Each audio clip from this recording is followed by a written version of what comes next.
Go ahead and take a look inside your refrigerator right now. I'm willing to bet there's a jar sitting on that shelf that might just be one of the most toxic inflammatory food products you can buy. It looks like a harmless condiment, but today we're going to pull back the curtain and expose the toxic truth hiding inside your mayonnaise. Think about it. You spread it on sandwiches, you mix it into potato salad. You probably don't even give it a second thought. But what are you actually putting into your body? Well, the answer is pretty shocking. If you were to break down what's really in a standard jar of mayonnaise, you would find that a staggering 82% of it is just industrial seed oils.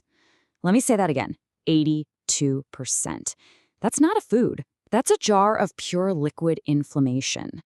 So you're probably asking, what's the big deal with these seed oils? To really get it, we need to look at how they're made. And I have to warn you, it is not a pretty or natural process at all. See, you can't just squeeze a soybean and get oil out of it. It doesn't work that way. So manufacturers use a chemical solvent called hexane, and yes, that is literally a component of gasoline, to extract the oil. What they get is this gray, rancid-smelling sludge. So then they have to blast it with extreme heat, bleach it to get rid of that awful color, and then chemically deodorize it to hide the foul smell.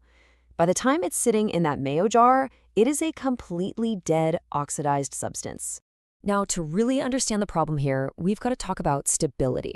Think about saturated fats, like butter or tallow. Chemically, they're like a solid brick wall, really sturdy and stable. But the polyunsaturated fats that you find in these seed oils, they're more like a crumbling brick wall. They're incredibly unstable, which makes them super vulnerable to damage from things like heat, light, and oxygen. And that vulnerability, that leads to something called oxidation. The easiest way to think about it is like a fat that is literally rusting. And because of that intense industrial process we just talked about, these fragile oils are already massively oxidized before they even make it into the jar. So what happens when these oils rust? Well, it creates these nasty, toxic byproducts called aldehydes. These things are incredibly inflammatory and destructive to your body.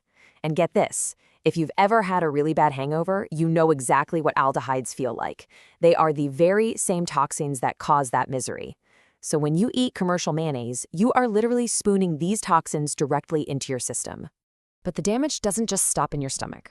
Oh no, it starts to build up on a microscopic level. And this is where the really serious long-term problems begin. You see, your body doesn't just burn these fats for fuel. It actually uses them as building blocks. It incorporates them directly into the membranes around every single cell in your body. And when those building blocks are damaged and rusty, they act like a kind of molecular superglue, literally jamming up the delicate machinery that your cells need to function. And the fallout from that is just devastating. Your cells end up with these inflamed, rigid membranes, which then damages the crucial insulin receptors on their surface. This is a direct pathway to insulin resistance, which is one of the absolute deepest root causes of chronic diseases like fatty liver and, you guessed it, type 2 diabetes. Now, if you're not concerned yet, this part should do it. Once these unstable fats are lodged in your body's tissues, they stick around for a shockingly long time. It can take up to 600 days. That's almost 2 years for your body to finally detoxify and get rid of them. And that's after you stop eating them. So that sandwich you ate last week, it could be causing inflammation inside you for a very, very long time. Okay, I know that was a lot of bad news, but please don't despair. There is a very clear solution here. Let's talk about what you can actually do to protect yourself. Now, I know what a lot of you are probably thinking. I'm good. I buy that expensive mayo, the one made with avocado oil. You've seen those healthy-looking alternatives on the shelf, right? And you pay a premium for them. But unfortunately, the food industry has figured out a way to trick you. Welcome to the great avocado oil scam. The next time you're at the store, just pick up one of those jars and turn it around. Read the ingredients list. What you'll usually find is that cheap soybean or canola oil are still the main ingredients. They just add a tiny bit of avocado oil so they can legally put it on the front of the label, and then they charge you twice as much. And honestly, it gets even worse.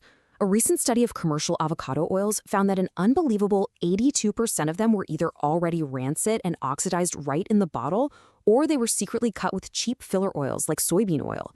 There is practically zero regulation to protect you from this. So, how in the world do you navigate this mess? It's actually pretty simple. First, you have to become a label detective. Always turn the jar around and read the full ingredients list. If you see soybean, canola, sunflower, or cottonseed oil, just put it back on the shelf. Look for products made with 100% cold-pressed, unrefined oils. But you know what the best option is? Just make it yourself. Real healthy mayonnaise is so incredibly easy to make at home. Seriously. It's just egg yolks, a little bit of vinegar or lemon juice, and a high-quality oil, like a true cold-pressed avocado oil or extra virgin olive oil. It takes less than 2 minutes in a blender, it tastes 1,000 times better, and it has absolutely zero industrial toxins. You know, this whole story about mayonnaise, it really brings up a much bigger, more important question. If the food industry can hide all of this in a simple, everyday condiment, what else is hiding in the rest of your food? It's a question you really have to start asking every time you walk into a grocery store. The food industry really banks on us staying in the dark about this stuff. So if this explainer opened your eyes, please do me a favor and hit that like button. It really helps more people find this critical information. Subscribe and hit the notification bell so you don't miss our next deep dive. And please share this with someone you care about. Go check your fridge right now, read the label on your mayo, and let me know in the comments what you found.